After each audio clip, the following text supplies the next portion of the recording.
पर हमने फोर्स लगाया और उसमें डिस्प्लेसमेंट हुआ।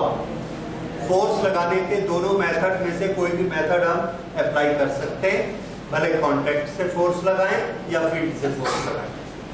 फोर्स लगाया और उसमें डिस्प्लेसमेंट हुआ तो हम कहेंगे हमने वर्क कर दिया, the work is done. So work is done when a force is applied and there is displacement. ये दो क्वांटिटी होनी चाहिए। तो ये वर्क की डेफिनेशन लिख लीजिए, work is done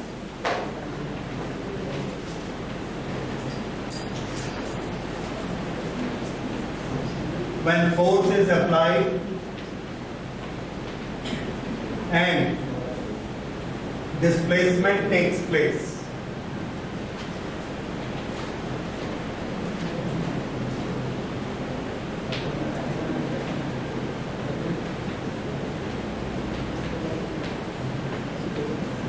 Okay, force is applied, displacement takes place, then work is done. इसमें अगर इन दोनों में से एक चीज एब्सेंट है तो वर्क नहीं होगा। How do we calculate work? The answer is the work is done, more is the force, more is the work done, more is the displacement, more is the work done. अगर हम किसी चीज को 1 metre ढकेलते हैं तो हम कुछ काम करते हैं, अगर 2 मीटर ढकेलते हैं तो हम ज्यादा काम करते हैं। तो वर्क किसके प्रोपोर्शनेट है? डिस्प्लेसमेंट के। वर्क किसके प्रोपोर्शनेट है? फोर्स के। 1 किलो की चीज को उठाना और 10 किलो की चीज को उठाना, ज्यादा वर्क करना है तो फोर्स 10 किलो का ज्यादा है, सो फोर्स के भी वर्क प्रोपोर्शनेट होता है। तो वर्क का फॉर्मूला हमने बनाया, work is force into displacement, और ये डिस्प्लेसमेंट किधर होना चाहिए? इन द डायरेक्शन ऑफ फोर्स।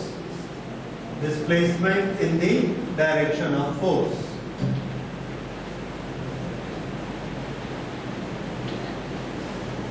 ये होता है work done. Okay, work done का यूनिट क्या होगा? तो वर्क डन का यूनिट होगा न्यूटन इंटू मीटर। फोर्स का हम पहले यूनिट बना चुके हैं न्यूटन, और डिस्प्लेसमेंट का यूनिट क्या है? Metre, newton metre. लेकिन वर्क और एनर्जी, इसका फिजिक्स में इतना ज्यादा यूज है कि हम लोग 2 शब्द को भी छोटा करके 1 बनाना चाहते हैं, क्योंकि हम बार बार यूज करेंगे। तो जिस साइंटिस्ट ने इस पर बहुत काम किया था उसके ऑनर में हमने एक डिराइव्ड यूनिट बना दिया वर्क का, और उस यूनिट का नाम क्या रखा? All of you know that it is joule, और इसका सिंबल क्या होगा? Capital J, joule. So joule is the unit of work. Now can we define 1 joule work कब होगा? We can very much define. Force कितना लगाएंगे? Displacement कितना करेंगे? 1 metre. Okay, so when 1 Newton force is applied and the displacement is 1 meter, ये हम किसको define कर रहे हैं? Define 1 joule work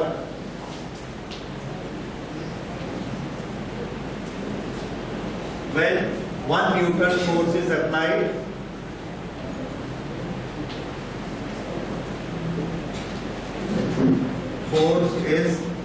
on a body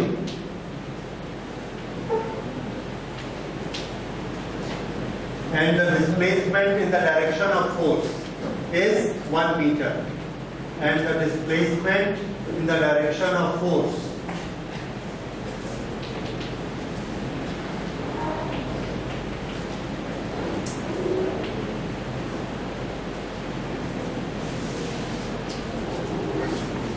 is 1 meter, then work done is 1 joule.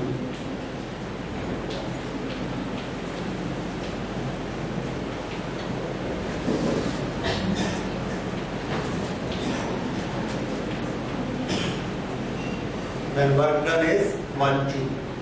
Okay, क्या आप एक्सपीरियंस कर सकते हैं कि 1 जूल वर्क कितना होता है? क्या आप 1 जूल वर्क कर सकते हैं?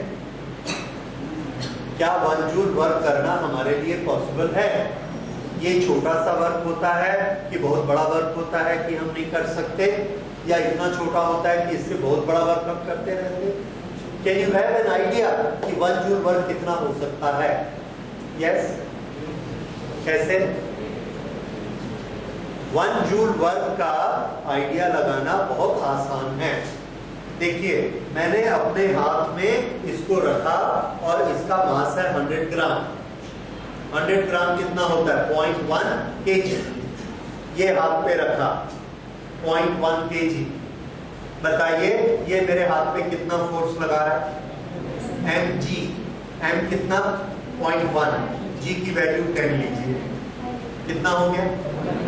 1 न्यूटन लगा रहा है। इसको मैंने 1 मीटर ऊपर उठा दिया, कुछ काम किया, कितना फोर्स लगाया? 1 न्यूटन। डिस्प्लेसमेंट कितना किया? How much work is done? This is 1 joule. समझ आया? 1 जूल वर्क कोई बहुत ज्यादा वर्क नहीं होता, इट्स वेरी ऑर्डिनरी। एक 100 ग्राम के 100 ग्राम्स के बार को हाथ में रखिए और 1 मीटर ऐसा उठाइए। This gives you an idea कि 1 जूल वर्क कितना वर्क होता है, right? So this is unit of work. Okay, अब हम वापस आते हैं कैलकुलेशन। फिर से वर्क की कैलकुलेशन हमने क्या थी? Force into displacement in the direction of force. अगर फोर्स और डिस्प्लेसमेंट एक ही डायरेक्शन में नहीं है तो क्या ऐसा हो सकता है? आंसर हो सकता है। हम एक रोलर को खींचते हैं, रोलर का हैंडल ऐसा है, सड़क पे रखा है, हैंडल को हम ऐसे खींचते जाते हैं और रोलर किधर जाता है? ये सबने देखा है, ये इस तरह से। इसको किधर खींच रहे हैं? इस डायरेक्शन, लेकिन डिस्प्लेसमेंट किधर है? फ्लोर की डायरेक्शन। तो इस तरह से रोलर में क्या होता है? फोर्स और डिस्प्लेसमेंट की डायरेक्शन अलग अलग। सेंट्रीफ्यूगल फोर्स में आपने देखा है एक प्रोटॉन एक इलेक्ट्रॉन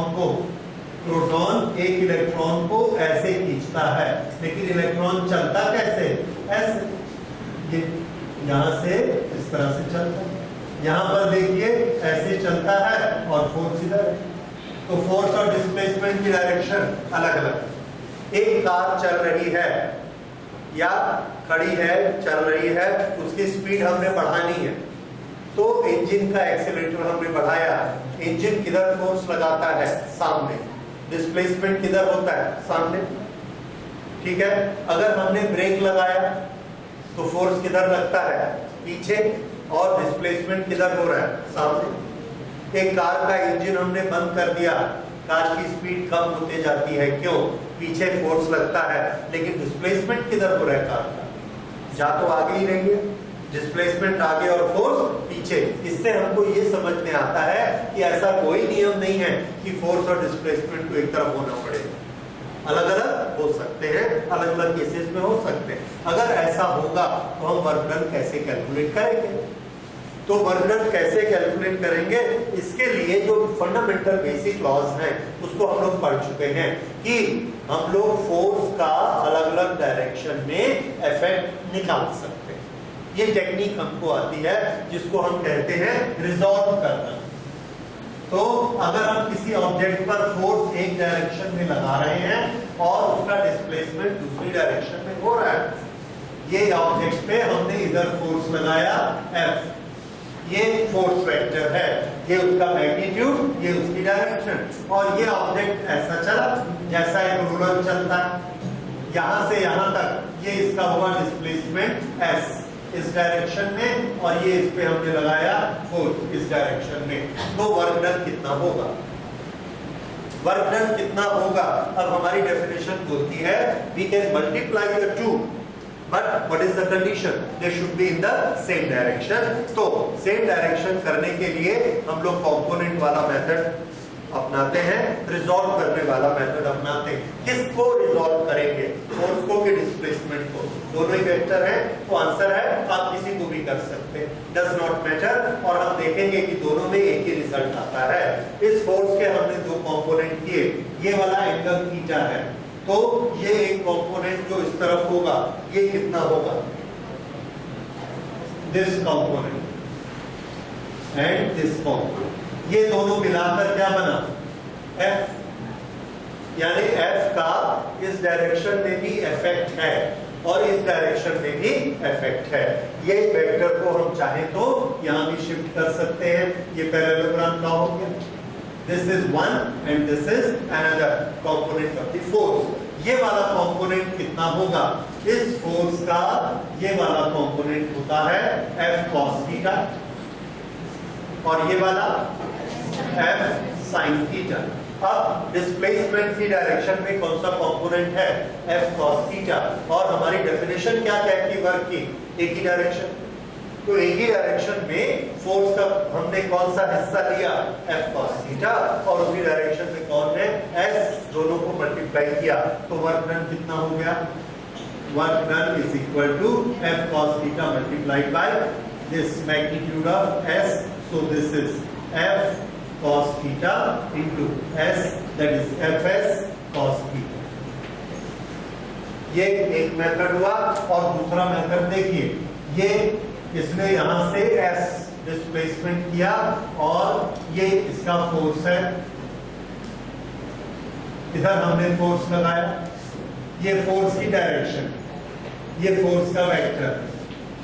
अब हम क्या करते हैं कि हम ये देखते हैं फोर्स की डायरेक्शन में डिस्प्लेसमेंट कितना हुआ, तो डिस्प्लेसमेंट के दो कंपोनेंट करते हैं। जिसके कंपोनेंट करने होते हैं, ध्यान दीजिए इस टेक्निक में गलती हो जाती है, जिसके कंपोनेंट आपने करने हैं उसके हेड पर जाइए।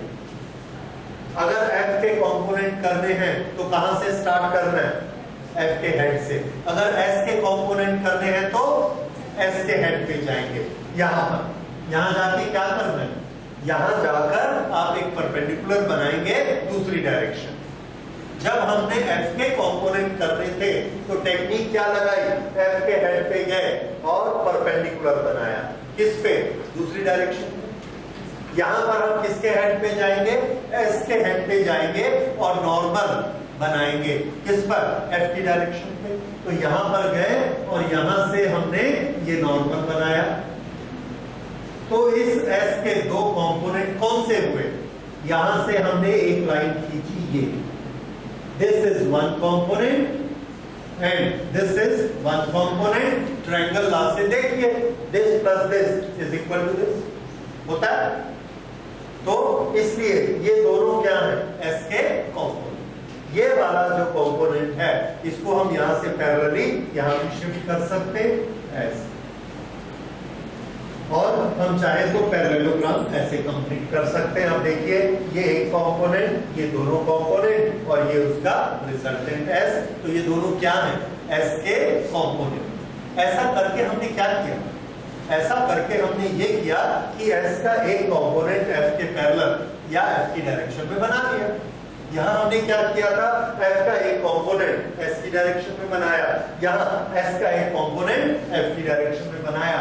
अगर ये एंगल थीटा है तो बताइए S का ये कंपोनेंट कितनी स्ट्रेंथ रखता है, मैग्नीट्यूड कितना होगा इसका, S cos theta, S cos theta, और ये वाला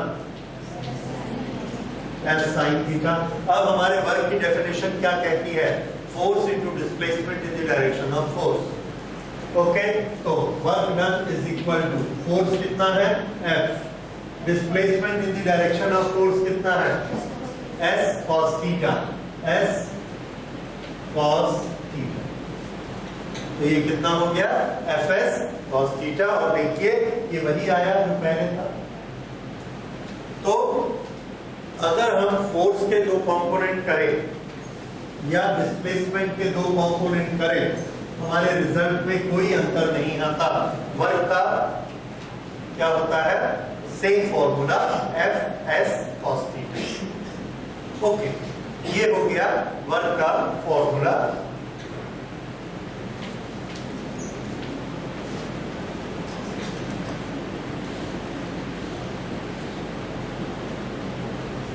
तो वर्क के लिए हम किस किस को मल्टीप्लाई कर रहे हैं, फोर्स को और डिस्प्लेसमेंट, क्योंकि S cos theta is a displacement उसी का हिस्सा है। ये जो दोनों क्वांटिटीज हैं, फोर्स और डिस्प्लेसमेंट, ये बेसिकली कौन सी क्वांटिटीज हैं, स्केलर या vector? Force is a vector quantity, displacement is also a vector quantity. तो हम दो वेक्टर क्वांटिटी को मल्टीप्लाई करते हैं तो हमको क्या मिलता है, वर्क। और वर्क कैसी quantity? Work is a scalar quantity, क्योंकि वर्क के लिए हमको डायरेक्शन नहीं बतानी पड़ती है। जैसे अगर आप एक कार में 1 लीटर पेट्रोल डलाएंगे तो वो 12 किलोमीटर चलने का वर्क करेगी, 12 किलोमीटर चलने का वर्क करेगी। समझ में आता है? क्या मुझे ये बताना पड़ेगा कि 12 किलोमीटर नॉर्थ जाएगी कि ईस्ट जाएगी? जरूरत नहीं है, जिधर भी ले जाएंगे जाएगी। तो क्या वर्क में हमको डायरेक्शन बताना जरूरी है? नहीं है। इसलिए वर्क कौन सी क्वांटिटी? स्केलर क्वांटिटी, जिसमें हम खाली उसका स्केल बताते हैं, मैग्नीट्यूड बताते हैं, हमको डायरेक्शन नहीं चाहिए। ओके, ये चीज समझ में आई? तो देखिए, वर्क जो है, हमको वर्क का कैलकुलेशन किससे मिलता है? Work is equal to force multiplied by displacement. लेकिन फोर्स और डिस्प्लेसमेंट ये दोनों कैसी क्वांटिटीज हैं? वेक्टर। दो वेक्टर क्वांटिटी को हमने मल्टीप्लाई किया, लेकिन मिली क्या हमको? Scalar quantity. क्या ऐसा नियम है? तो बात यह है कि नियम वो होता है जो नेचर में पाया जाता है। नेचर में जो चीज होती है उसको हम क्या बोलते हैं? नियम। हम नहीं बनाते नियम। तो स्केलर प्रोडक्ट है इसलिए ऐसा होगा, ऐसी बात नहीं है। चूंकि ऐसा होता है इसलिए हम इसको नियम मानते हैं कि फिजिक्स में ऐसा होता है कि दो वेक्टर क्वांटिटी को मल्टीप्लाई करो तो क्या बन जाती है? एक स्केलर क्वांटिटी बनती है। ऐसे एग्जांपल अवेलेबल है। कहाँ अवेलेबल है? यहाँ अवेलेबल। फोर्स और डिस्प्लेसमेंट वेक्टर क्वांटिटी को मल्टीप्लाई किया तो हमको जो वर्क मिला वो बेसिकली कौन सी क्वांटिटी है?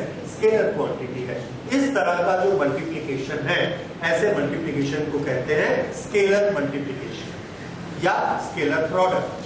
तो फोर्स और डिस्प्लेसमेंट का प्रोडक्ट जब हमने किया, एक स्केलर क्वांटिटी वर्क मिली, इसलिए फोर्स और डिस्प्लेसमेंट के का ये कौन सा प्रोडक्ट है?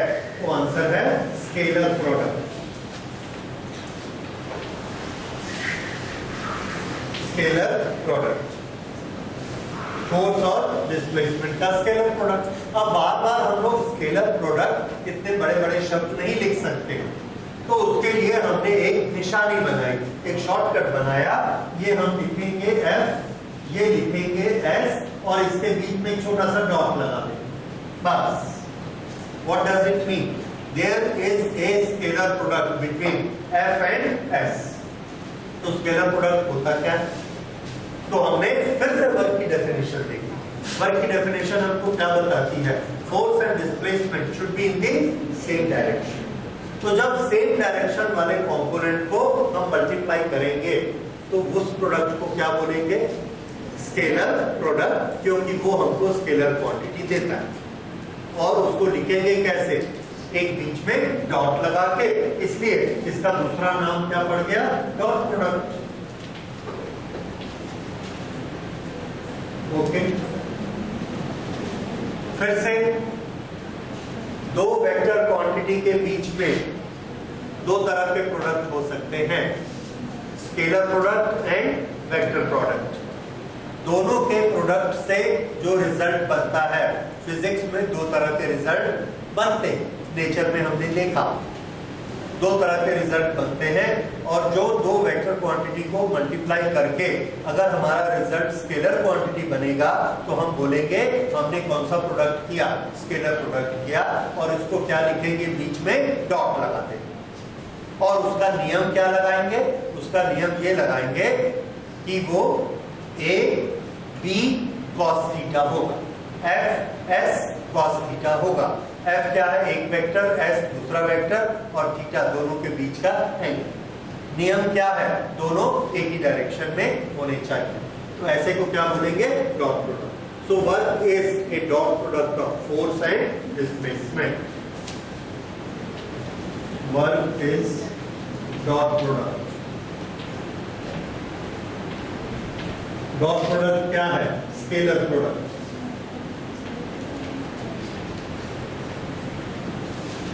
Of force and displacement.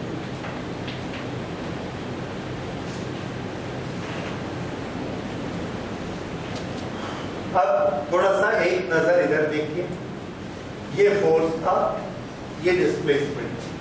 Force का एक कंपोनेंट हमने डिस्प्लेसमेंट की डायरेक्शन में लिया। ये कंपोनेंट कौन सा है? इस कंपोनेंट को जब हम s के साथ मल्टीप्लाई करते हैं तो हमको क्या मिलता है? Work done. This is a scalar product और इसको हम क्या लिख देंगे? F dot S। F dot S this is equal to Fs cos theta. दूसरा ये वाला क्या है? F sin theta. अगर हम इसको इससे मल्टीप्लाई करेंगे तो एक दूसरी तरह का प्रोडक्ट आएगा जो कि हम बाद में पढ़ेंगे and we will write it F cross S। और ये जो हमको देगा ये एक और क्वांटिटी हमको देगा F sin theta multiplied bye S। Fs sin theta, Fs sin theta and it will have a direction. Direction के लिए हमने इसके साथ एक यूनिट वेक्टर लगा दिया नॉर्मल डायरेक्शन में। तो ये वाला जो हमारा इक्वेशन बना F और S के मल्टीप्लिकेशन का, इसमें हमने F का कौन सा कंपोनेंट लिया है? F sin थीटा जो कि S के नॉर्मल। इसमें हमने कौन सा लिया F का कंपोनेंट जो कि S के पैरेलल। तो S के साथ दो तरह से हम F को मल्टीप्लाई कर सकते हैं। एक वो कंपोनेंट से जो S के पैरेलल है और एक उस कंपोनेंट से जो S के नॉर्मल। जब हम S के पैरेलल वाले कंपोनेंट से मल्टीप्लाई करते हैं तो ऐसे प्रोडक्ट को क्या बोलते हैं? स्केलर प्रोडक्ट और डॉट प्रोडक्ट। और उसका रिजल्ट जो क्वांटिटी हमको मिलती है वो कैसी होती है? स्केलर क्वांटिटी होती है। इसका उल्टा सुनिए, जब S को हम फोर्स के उस कंपोनेंट से मल्टीप्लाई करेंगे जो कि S के नॉर्मल है तो ऐसे प्रोडक्ट को हम बोलेंगे वेक्टर प्रोडक्ट। Vector product. और इसका दूसरा नाम, जैसे उसका दूसरा नाम डॉट प्रोडक्ट था, इसका दूसरा नाम क्रॉस प्रोडक्ट हो। उसके रिजल्ट में हमको स्केलर क्वांटिटी मिलती थी, इसके रिजल्ट में हमको वेक्टर क्वांटिटी मिलेगी। रिजल्ट क्या मिलेगा हमको? Vector quantity. वेक्टर क्वांटिटी की निशानी ये यूनिट वेक्टर से हमने मल्टीप्लाई किया। ये रहा मैग्नीट्यूड और ये रहा यूनिट वेक्टर, ये वेक्टर क्वांटिटी। ये कौन सा प्रोडक्ट है? Vector product. तो वर्क जो होता है वो कौन सा प्रोडक्ट होता है? स्केलर की वेक्टर, स्केलर प्रोडक्ट। इसलिए हम उसमें क्या लेते हैं? Fs cos theta. ठीक है। ये जब हम अगला चैप्टर पढ़ेंगे टॉर्क और जितने भी एंगुलर मोशन वाले, उसमें हमारा ये डेफिनेशन काम में आएगा। उस समय हम इसकी डिटेल पढ़ेंगे। फिलहाल वेक्टर प्रोडक्ट का फॉर्मूला क्या होता है? cos थीटा साथ में लगा देना है बस। That is okay. This is work done. Okay, next. Work is a scalar quantity, it does not have direction, but it has sign. Sign मतलब positive work, negative work, और there may be zero work also. तो अब हम ये पढ़ते हैं how a work can be positive, negative और zero. So work has no direction. ये कौन सी क्वांटिटी है? Scalar. But it has sign. Sign means the work may be positive,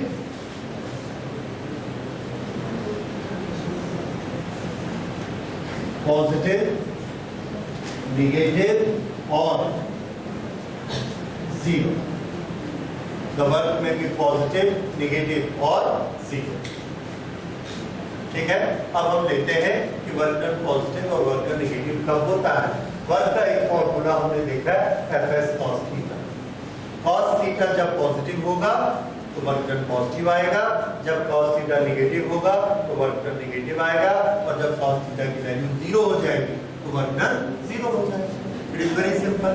so positive, negative, zero depends on cos. पहली condition देखिए, when theta is more than 0 but less than 90 degree, यानी theta कैसा angle है, acute. If theta is acute angle, then cos theta की value कैसी होती है, positive. Cos theta is positive.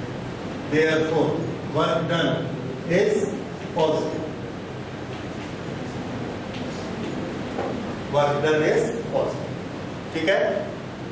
Force और डिस्प्लेसमेंट के बीच का एंगल कितना होना चाहिए, 0 to 90. If theta is 90 degree to 180 degree, pi by 2 का मतलब क्या है, 90. That means here theta is obtuse. Then cos theta is negative. Cos theta is negative, therefore W is negative.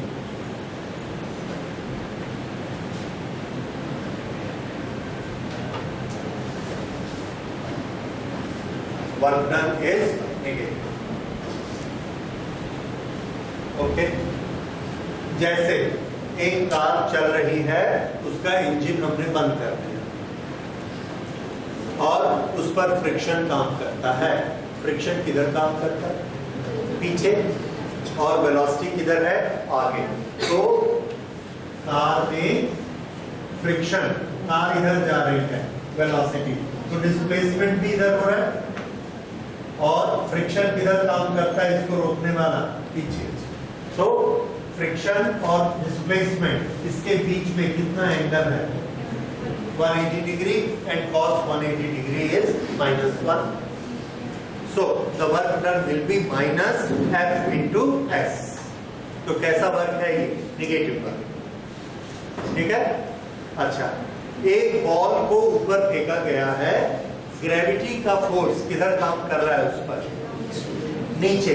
Ball किधर जा रही है, तो work done by gravity positive की नेगेटिव, समझ आया। नेगेटिव वर्क कैसे होता है, सो ये पॉजिटिव और ये नेगेटिव। पॉजिटिव में आप इंसर्ट कर सकते हैं work done by engine on A car. Engine किधर फोर्स लगाता है, सामने। कार भी किधर जाती है, सामने। दोनों की ही डायरेक्शन है, तो ये वर्क कैसा है, positive.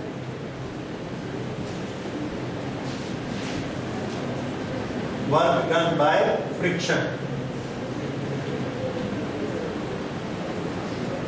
on a moving object.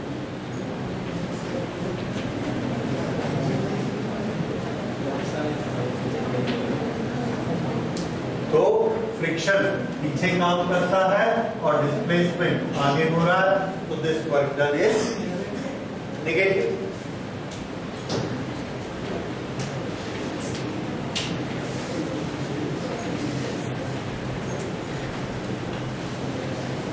So positive work and negative work. Next is zero work.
Displacement at any moment, यहां से यहां ऐसे हो रहा है, this is direction of displacement. What is the direction of force?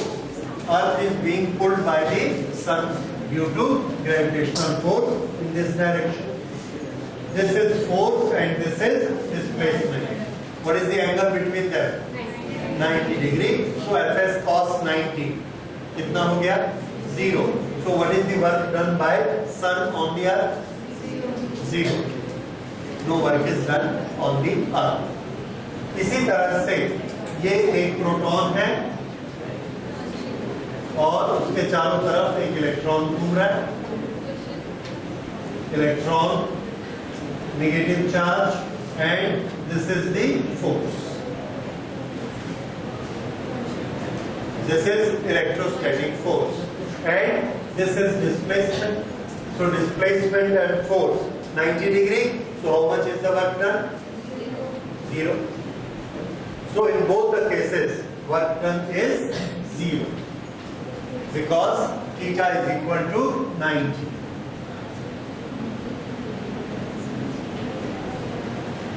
So when force and displacement are at right angle to each other, then the work done is 0. Okay? ये तीन तरह से वर्क के साइन हो सकते हैं. अब एक और बहुत इंटरेस्टिंग चीज आपको समझनी है, और ये बहुत फंडामेंटल और बेसिक चीज है. जब हम किसी ऑब्जेक्ट पर फोर्स लगाना चाहते हैं तो हम कभी भी एक सिंगल फोर्स क्रिएट नहीं कर सकते. फोर्स हमेशा पेयर में क्रिएट किया जाता है, जोड़ी में. किस तरह से? अगर हमको एक कार को धक्का मारना है, कॉन्टैक्ट फोर्स, तो पहले हम अर्थ के साथ कॉन्टैक्ट बनाते हैं, अर्थ को पैर से पीछे ढकेलते हैं, तभी हम हाथ से कार को आगे ढकेल सकते हैं. हमारी बॉडी दोनों तरफ ऐसा फोर्स लगाएगी. जितना हम अर्थ को पीछे ढकेलेंगे उतना ही कार को आगे ढकेलेंगे. अगर हमारे पैर के नीचे केले का छिलका आ गया और हम अर्थ पर फोर्स नहीं लगा पाए तो कार को भी नहीं ढकेल पाए. तो फोर्स हमारा अपना नहीं होता है, हम हमेशा उधार देते हैं कहीं ना कहीं. तो फोर्स हमेशा दो जोड़ी में लगता है. इसी तरह से किसी भी ऑब्जेक्ट पर एट ए टाइम एक से ज्यादा फोर्स काम कर सकते हैं. इस बात को जरा ध्यान से समझिए. एक बॉल मैंने हाथ में लिया और ऐसे ऊपर फेंका. अगर मैं बॉल को ऊपर फेंकता हूं तो मैंने बॉल पर किस डायरेक्शन पे फोर्स लगाया? अपवर्ड. उस फोर्स के कारण बॉल किधर जा रही है? ऊपर. अर्थ किधर फोर्स लगा रही है? डाउनवर्ड. तो एक बॉल पर दो फोर्स लगे, दैट इज पॉसिबल. हमने फोर्स वाले चैप्टर में पढ़ा है कि एक ऑब्जेक्ट पर एक से ज्यादा फोर्सेस लग सकते हैं, उससे हम नेट फोर्स बना सकते हैं. तो किसी भी ऑब्जेक्ट पर एक कार मूव कर रही है, इंजन उसको किधर खींच रहा है? सामने. फ्रिक्शन उस पर किधर फोर्स लगा रहा है? पीछे. अच्छा, अब वर्क कौन करेगा? जब मैंने बॉल को ऊपर फेंका तो ग्रेविटी का फोर्स नीचे लग रहा है और उस पर डिस्प्लेसमेंट भी हो रहा है. तो क्या ग्रेविटी का फोर्स बॉल पर वर्क कर रहा है? क्या मैंने बॉल पर वर्क किया? मैंने किया, ग्रेविटी ने भी किया. मैं सामने बैठा हूं इसलिए नहीं. तो ग्रेविटी ने भी वर्क किया, पर हमने अभी अभी पढ़ा वो वर्क कैसा है? नेगेटिव. मैंने कैसा वर्क किया? पॉजिटिव, क्योंकि मेरा फोर्स भी इधर था और डिस्प्लेसमेंट भी इधर. तो जब भी किसी बॉडी पर एक फोर्स पॉजिटिव काम करता है तो पक्का याद रखिए एक उल्टा फोर्स उस पर जरूर होगा जो क्या काम कर रहा होगा? नेगेटिव. और total change in energy zero होता है, that is conservation law. Conservation law एक बार हम लोग ब्रीफली पढ़ चुके हैं, इसके बाद हम लोग उसको डिटेल में पढ़ेंगे. अब मेरी बात फिर से सुनिए और ध्यान दीजिए. वर्क कौन करता है? Who does the work? The answer is force does the work. Work कौन करता है? फोर्स.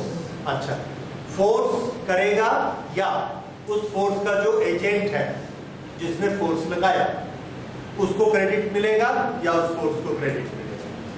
ठीक है, जैसे मैंने अगर बॉल को ऊपर फेंका तो ये वर्क किसने किया? मैंने किया। फोर्स का नाम क्या है? Muscular force. मसल के मस्कुलर फोर्स को हमने यूज किया, तो वर्क डन बाय में आप दोनों यूज कर सकते हैं, work done bye muscular force और वर्क डन बाय मी, दोनों ठीक है। समझ आया? ये है बाय। कौन सा शब्द यूज किया? बाय। बॉल ऊपर गया, उस पर वर्क हुआ, उसके लिए क्या शब्द यूज करना है? Work is done on the ball. Work is done on the ball.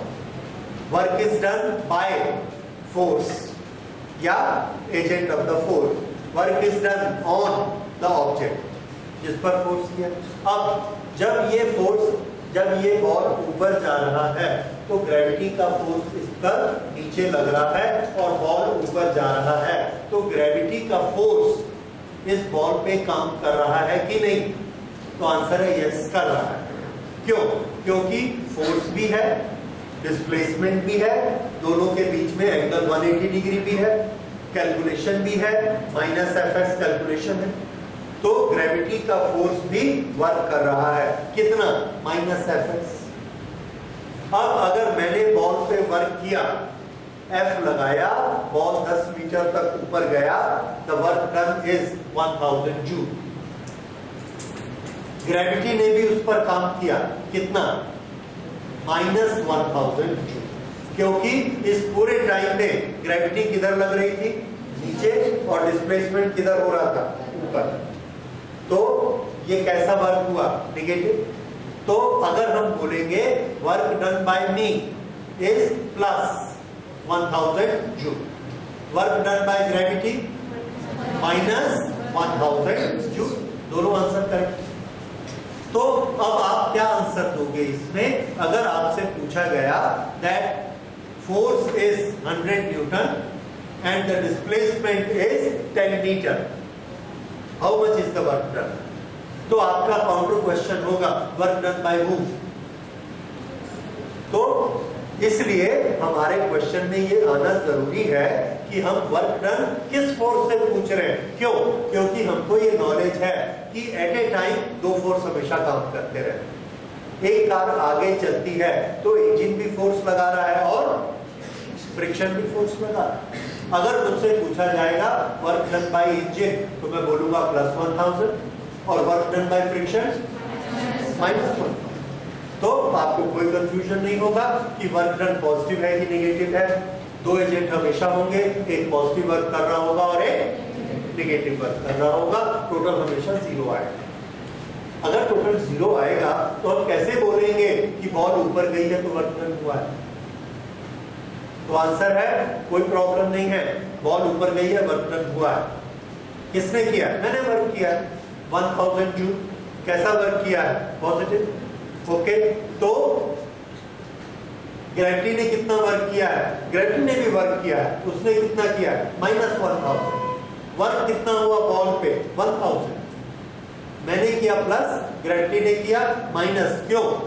क्योंकि अभी हम आगे पढ़ने वाले हैं, हमारे नेचर का रूल है कि energy can not be added nor it can be destroyed. Energy हमेशा जितना टोटल है उतना ही रहना चाहिए। अगर मैं प्लस 1 कर दूंगा तो एनर्जी बढ़ जाएगी इस दुनिया की? नहीं हो सकता। तो किसी ना किसी को नेगेटिव वर्क करना पड़ेगा ताकि टोटल एनर्जी क्या रहे? टोटल एनर्जी 0 रहे। नेट टोटल कितना होना चाहिए? 0। That is conservation of energy. Conservation of energy भी हमको लगाना है, वर्क डन भी हमको कैलकुलेट करना है।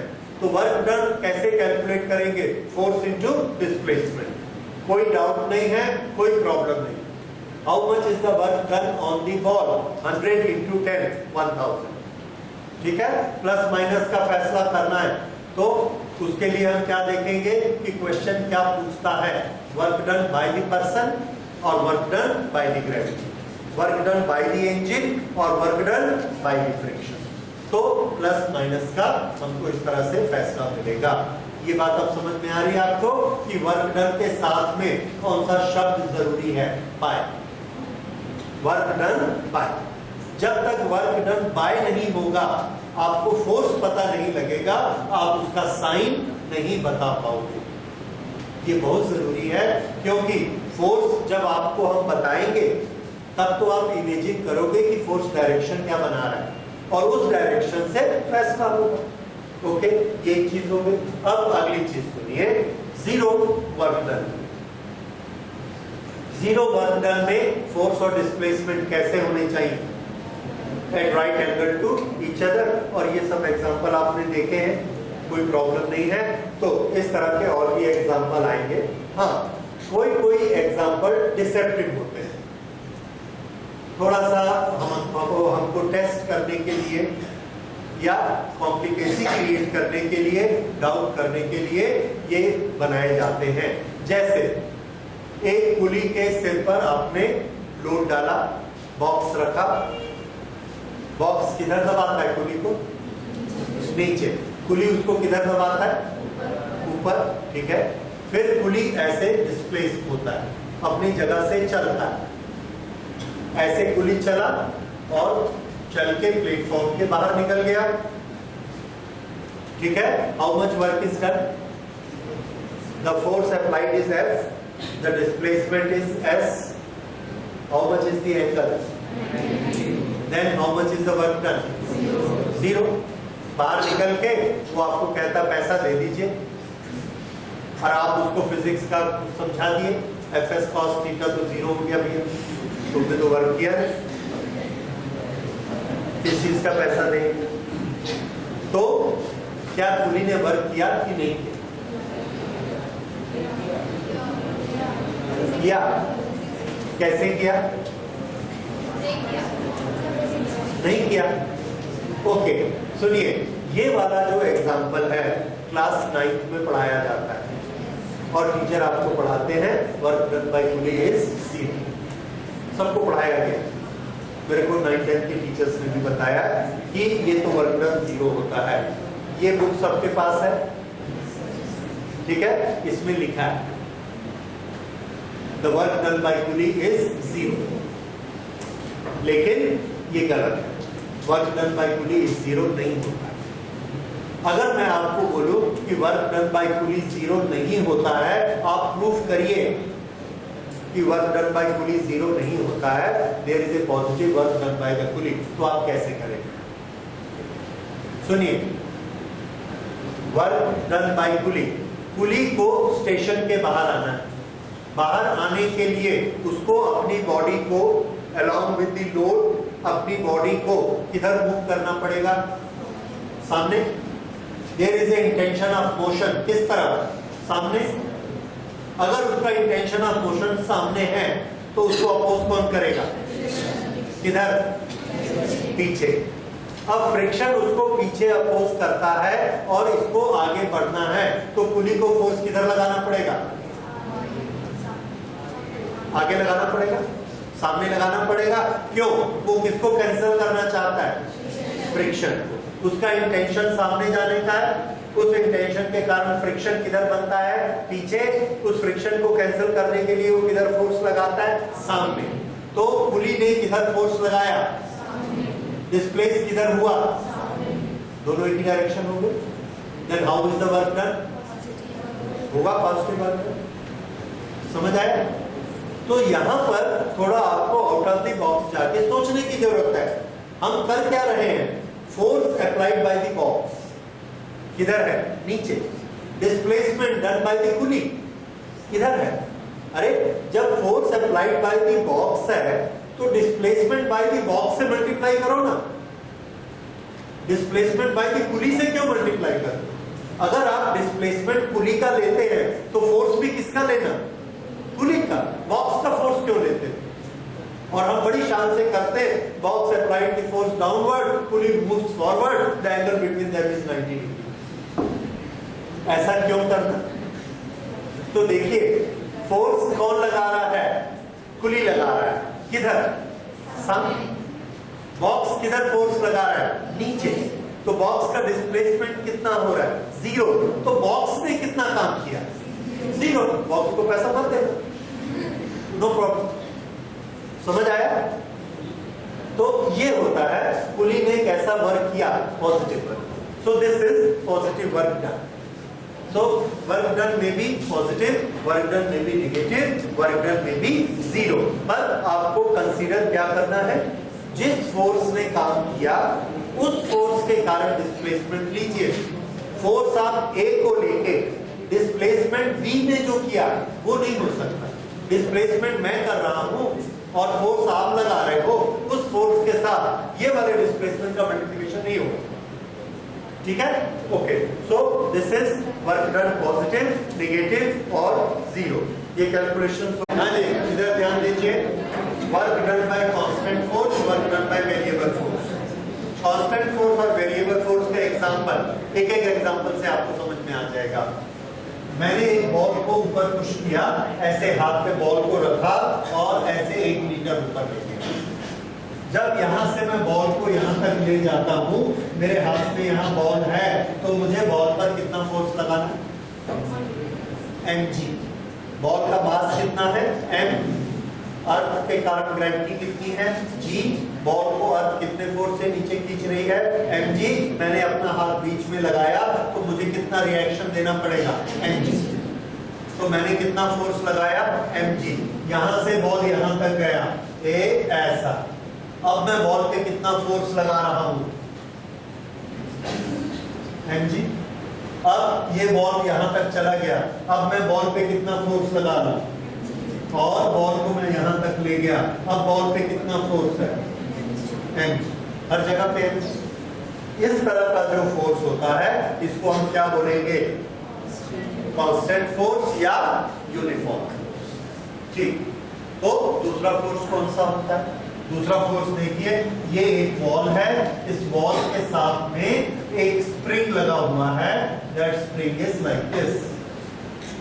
ये इस स्प्रिंग को मैंने दबाना शुरू किया।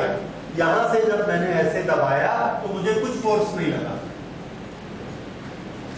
जब यहां तक दबा लिया तो ये थोड़ा सा दबने के कारण टाइट हो गया। टाइट होके ये वापस धक्का मारने लगा। फिर भी मैं इसको दबाना चाहता हूं तो मुझे F लगाना पड़ा 2 न्यूटन। थोड़ा सा और दब गया। अब यहां से मुझे और दबाना है। अब ये ज्यादा कंप्रेस हो चुका है तो इस पे ज्यादा फोर्स लगेगा और अब मुझे कितना लगाना पड़ेगा? 5 न्यूटन। यहां जाकर इतना ज्यादा दब गया है कि एकदम टाइट हो गया। अब थोड़ा सा भी दबाना हो तो मुझे बहुत फोर्स लगाना पड़ेगा, 10 न्यूटन। यहां से यहां तक मैंने इसको डिस्प्लेस किया, S। मुझे वर्क डन निकालना है, फोर्स इनटू डिस्प्लेसमेंट। डिस्प्लेसमेंट तो मेरे को मिल गया, यहां से यहां तक मैंने नाप लिया। सपोज दिस इज 2 मीटर, नाप लिया। बराबर F कितना दूर? ये वाला जो F है, ये वाला F कौन सा F है? वेरिएबल। तो जब हम डिस्प्लेसमेंट करते हैं तो दो तरह के फोर्स नेचर में हो सकते हैं। एक कांस्टेंट या यूनिफॉर्म फोर्स, दूसरे वेरिएबल। तो वर्क की कैलकुलेशन जब हम कांस्टेंट फोर्स से करते हैं तो कोई प्रॉब्लम नहीं है। हर जगह फोर्स इनटू डिस्प्लेसमेंट, पूरा डिस्प्लेसमेंट एक ही बार में हमने ले लिया। ये यहां से यहां तक पूरा डिस्प्लेसमेंट 2 मीटर है, तो वर्क डन कितना हो जाएगा? mg multiplied by 2 metre. क्यों? क्योंकि हर पॉइंट पे फोर्स कितना है? mg। लेकिन यहां पर इस 2 मीटर को मुझे नहीं पता है, 0 से मल्टीप्लाई करूं, 2 से करूं कि 5 से करूं कि 10 से करूं, नहीं हो सकता। ये एक प्रॉब्लम होता है। तो ऐसे फोर्स में, वेरिएबल फोर्स में वर्क की कैलकुलेशन कैसे होती है? तो इसके लिए आपको एक छोटी सी चीज और समझनी है। वो है कि जब हम एक स्प्रिंग को दबाते हैं तो उसके लिए हम लोग अब पढ़ते हैं force on spring. Force on spring, जितना हम इसको दबाएंगे इसका डिस्प्लेसमेंट ये होते जा रहा है। इसके डिस्प्लेसमेंट को हमने क्या नाम दिया? x। x goes on increasing. जैसे जैसे x बढ़ेगा वैसे वैसे f भी बढ़ता जाएगा. So f is proportionate to x. Force और ये कंप्रेशन जितना हमने कंप्रेस किया दिस. अगर हम मैथमेटिकली इसको इक्वल करेंगे तो हमको बीच में एक कांस्टेंट लगाना पड़ेगा k. So this is k into x. What is this k? K is equal to f upon x. Force per unit length. X is what? Length. Compression. Force per unit compression. ये होता है k. और इसका हमने नाम रखा, इसका नाम रखा स्प्रिंग कांस्टेंट. तो इसके दो नाम चलते हैं, स्प्रिंग कांस्टेंट या फोर्स कांस्टेंट ऑफ स्प्रिंग.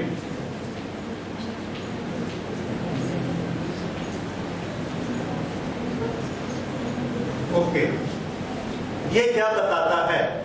के बताता है अगर x को हम 1 कर दें 1 मीटर तो k किसके बराबर हो जाएगा? f. तो इसी को यहां लिखते हैं, if x is equal to 1 meter then f then k is equal to f. Spring constant.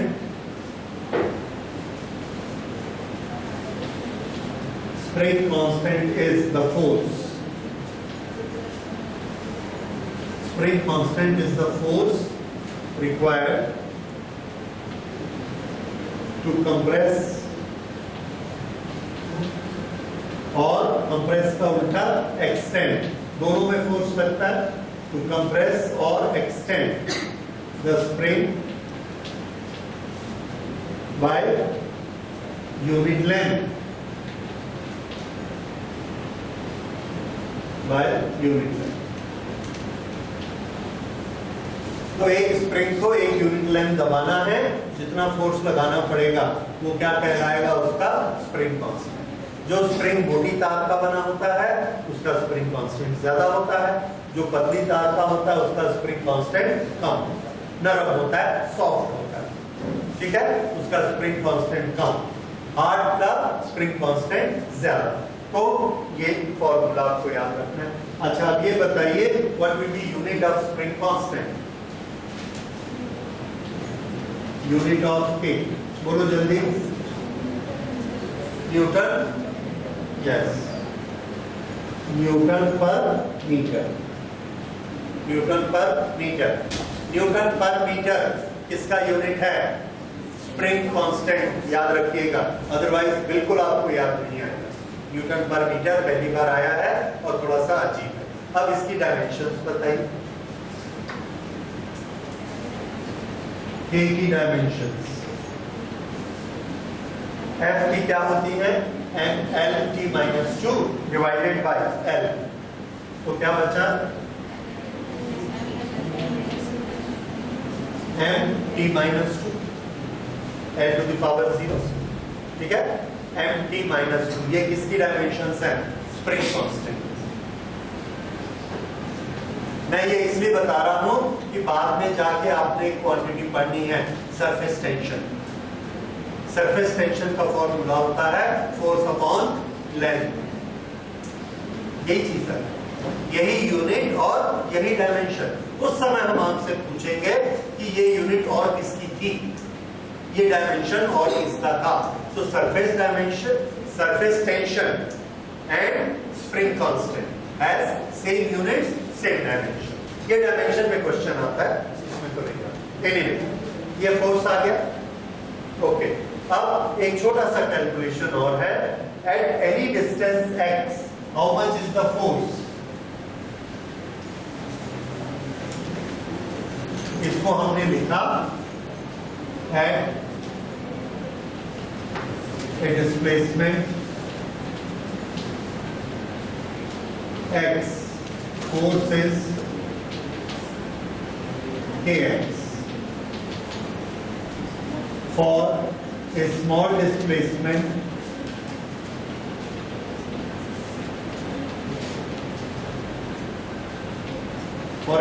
displacement dx, work done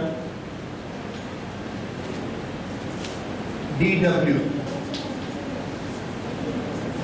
is equal to force into displacement. दोनों एक ही डायरेक्शन में हो रहे हैं, तो थीटा कितना होगा 0, cos थीटा की वैल्यू 1, इसलिए हम उसको नहीं लिख रहे। So work done dw is equal to f into dx। Okay, और f किसके बराबर है?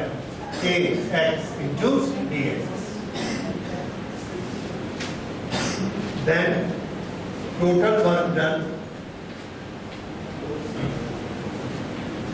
for displacement x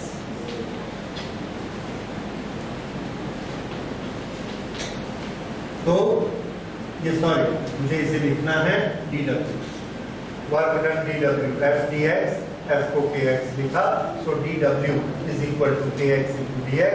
then total work done के लिए हमने दोनों साइड इंटीग्रेट कर दिया, dw को और इधर kx dx को, और x की वैल्यू कहां से कहां ले गए? 0 से लेके x तक, kx dx। k एक कांस्टेंट है, ये इंटीग्रेशन के बाहर आ गया, और x dx का x square upon 2, x square upon 2 में एक बार आप x रखेंगे तो x स्क्वायर अपॉन 2 होगा, माइनस 0 करेंगे तो माइनस 0 आ जाएगा, तो रिजल्ट क्या आएगा?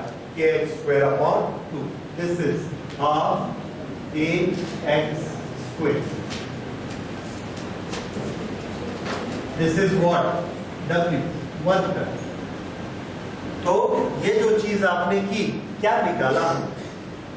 तो इसको हम लिखते हैं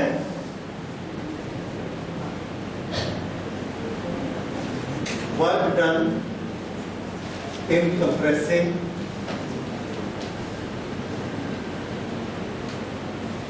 extending a spring by distance x। this work done क्या फॉर्मूला होगा? Half kx square, and what is this k? K is spring constant।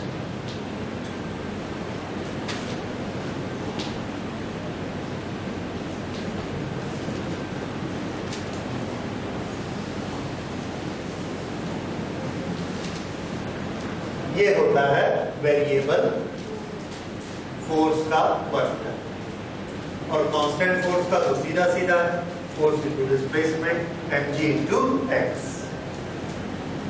एक mg वाले बॉल को h हाइट तक उठाया तो वर्क डन कितना हो जाएगा? mg into h, that is work done.